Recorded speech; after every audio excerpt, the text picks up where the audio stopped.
आज हमारा पाकिस्तान में 21वां रोज़ा है और आज सहरी में मैंने पराठा दही और साथ चाय से सहरी कर ली थी। उसके बाद फजर की नमाज़ पढ़ ली थी, अपनी तस्बीहात पढ़ ली थी। उसके बाद फिर मैं सो गई थी।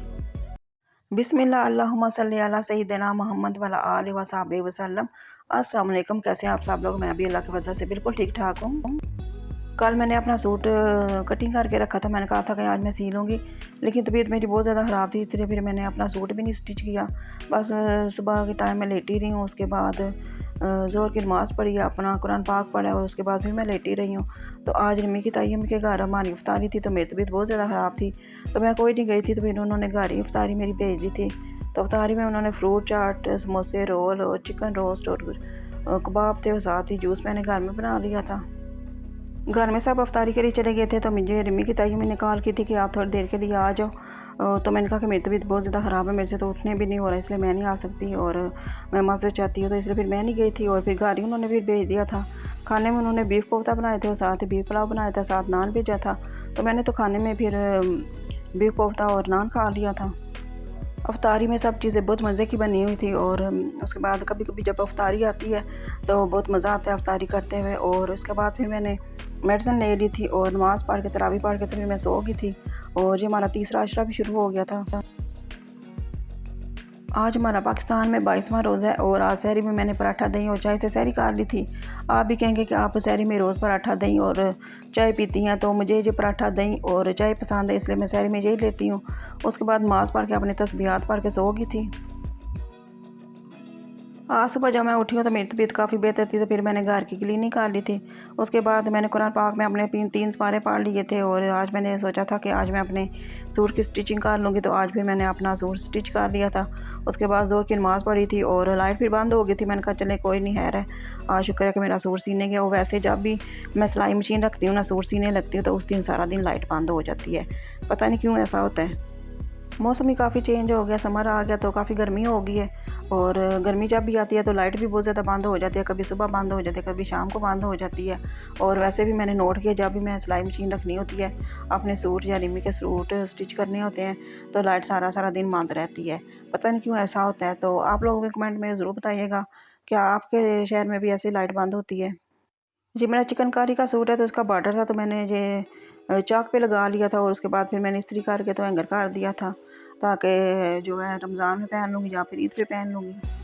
आप सब कमेंट करके मुझे ज़रूर बताइएगा कि आपको मेरा सूट कैसा लगा। और आप सब के मैं कमेंट बहुत शौक़ से पढ़ती हूँ और मुझे बहुत ज़्यादा खुशी होती है जब आप सब लोग कमेंट करते हैं। और आप सब लोग मुझे कमेंट में ज़रूर बताइएगा कि आप सब ने भी ईद की तैयारी कर ली है, जूते ज्वेलरी और सूट वगैरह ले लिए या नहीं लिए, और लिए हैं तो कैसे लिए हैं, फैंसी लिए हैं या सिंपल लोन के लिए हैं। तो मेरा ये चिकनकारी का सूट था, तो मैंने लास्ट ईयर लिया था, तो अभी मैंने स्टिच किया है। लास्ट ईयर मेरी तबीयत ठीक नहीं थी, तो इसलिए फिर मैंने स्टिच नहीं किया था।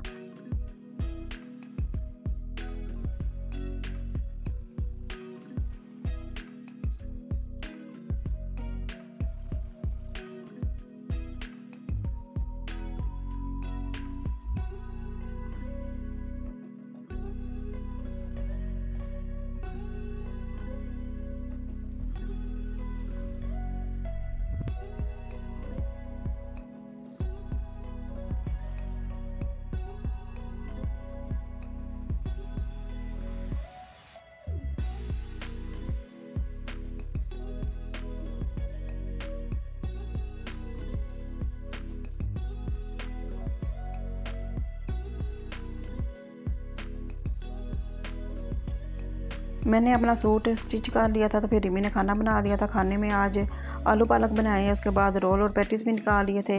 इसके अलावा पकौड़े के लिए भी बैटर तैयार कर लिया था। तो फिर मैंने कहा चलें, असर की नमाज़ मैंने पढ़ ली थी, उसके बाद फिर मैंने पकौड़े बनाने के लिए तैयारी शुरू कर दी थी। और फिर मैंने पकौड़े बना लिए थे और रिमी ने फ्रूट चाट बना ली थी, जूस वगैरह बना लिया था।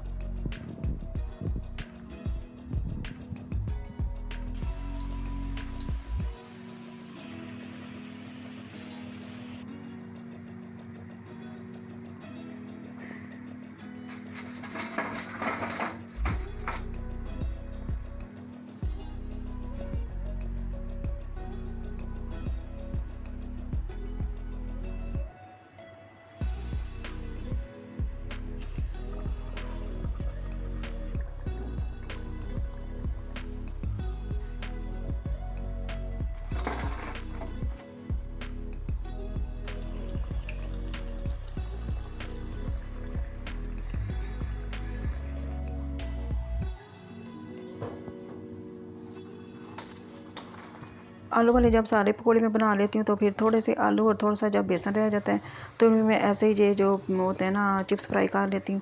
तो आज रमी भी मुझसे पूछ रही थी, मामा जी ये वाले आप चिप्स कैसे फ्राई करते हैं? तो फिर मैं आज उसको भी बता रही थी कि ये मैंने ऐसे बनाए हैं। मज़ेदार से इफ्तारी तैयार हो गया। उसके बाद रिमी ने टेबल सेट कर दिया था और आज का रिमी को स्ट्रॉबेरी शेक बहुत ज़्यादा पसंद है तो फिर आज इसने स्ट्रॉबेरी शेक बना लिया था। तो उसके बाद फिर मैंने रोज़ा इफ्तार से पहले ये 10 मिनट पहले टेबल सारा सेट हो गया। तो इसके बाद जो मैंने तस्बीहात पढ़ी होती हैं, इस्पारे पढ़े होते हैं, उसकी मैंने दुआ मांग ली थी। उसके बाद रोज़ा इफ्तार हो गया था, रोज़ा इफ्तार कर लिया था, मगरिब की नमाज़ पढ़ ली थी। तो रिमी ने फिर बर्तन वाश कर लिए थे। रोज़ा अफ्तार करने के बाद बिल्कुल भी हिम्मत नहीं होती, मैं तो फिर थोड़ी देर लेट जाती हूँ, वो अपनी वीडियो वगैरह एडिट कर लेती हूँ। उसके बाद नमाज़ पढ़ती हूँ, तरावी पढ़ लेती हूँ। और आज दूसरी शब कदर है तो दूसरी शब कदर मैंने नवाफिल पढ़ लिए थे। और माह रमज़ान की 30वीं शब को 4 रकत नमाज 2 सलाम से पढ़े। हर रकत में बाद सूरत फातिहा के सूरत कदर एक बार, सूरत इखलास 3 बार पढ़े। फिर बाद सलाम के 70 मरतबा दुरूद शरीफ पढ़िए। इंशाअल्लाह अल्लाह वास्ते मगर मग़फ़िरत गुनाह की ये नमाज बहुत अफजल है। और 23वीं शब कदर को 8 रकत नमाज 4 सलाम से पढ़नी है। हर रकत में बाद सूरत फातिहा के सूरत कदर एक दफ़ा, सूरत इखलास एक बार पढ़नी है।